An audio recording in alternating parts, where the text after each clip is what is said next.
Flipkart থেকে আমি এটা কখনো এক্সপেক্ট করিনি। রিসেন্টলি ফ্লিপকার্টে চলছিল বিগ বিলিয়ন ডেজ।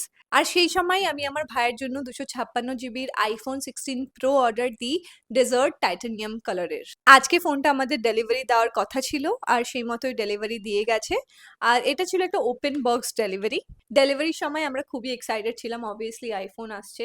আর আমরা এটা কিনেছিলাম 98,000। তো যখন এটা ওপেন বক্স ডেলিভারি হয় তখনই আমি দেখতে পারি যে এটা হোয়াইট টাইটানিয়াম কালারটা চলে এসেছে, ডেজার্ট টাইটানিয়াম আসেনি।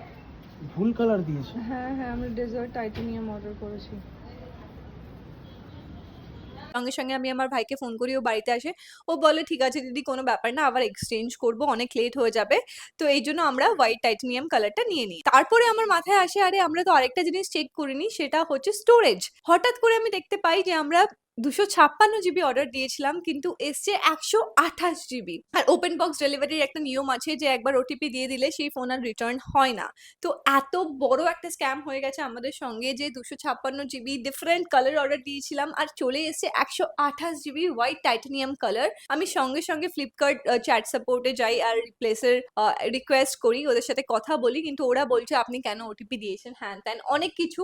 8 অক্টোবর অবধি আমাকে টাইম দিয়েছে, 48 আওয়ার্স এর মধ্যে ওরা আমার রিকোয়েস্টটা ক্যান্সেল করবে না অ্যাপ্রুভ করবে সেটাও জানার নেই। তো এই হচ্ছে এখন আপডেট। আমি শুনেছি অনেকেরই এই বিগ বিলিয়ন ডেজে অর্ডার ক্যান্সেল হয়ে গেছে, অনেকের সাথে স্ক্যাম হয়েছে। প্রথমে তো বলেছিল 69,000 সামথিং এ পাওয়া যাবে, কিন্তু না, এরকম নয়। আমরা এই 98K তে কিনেছি। এখন আমরা জানি না আমরা কি করব, রিকোয়েস্টটা অ্যাপ্রুভ হবে কি হবে না কিছুই জানা নেই। তোমরা যদি কোনোভাবে আমাদের হেল্প করতে পারো তাহলে কমেন্টে ডেফিনেটলি জানিও। আর তোমাদের সঙ্গেও কি এটা হয়েছে তাহলে প্লিজ প্লিজ ফ্লিপকার্টকে ট্যাগ করে ভিডিও শেয়ার করো, অ্যান্ড ডেফিনেটলি ওদের চ্যাট সাপোর্ট অ্যান্ড কাস্টমার সাপোর্টেও তোমরা কল করে হেল্প চাইতে পারো। ফোনটার কি আপডেট হয় সেটা ডেফিনেটলি তোমাদেরকে জানাবো, but this is not done Flipkart. You guys are scamming people and this is not fair.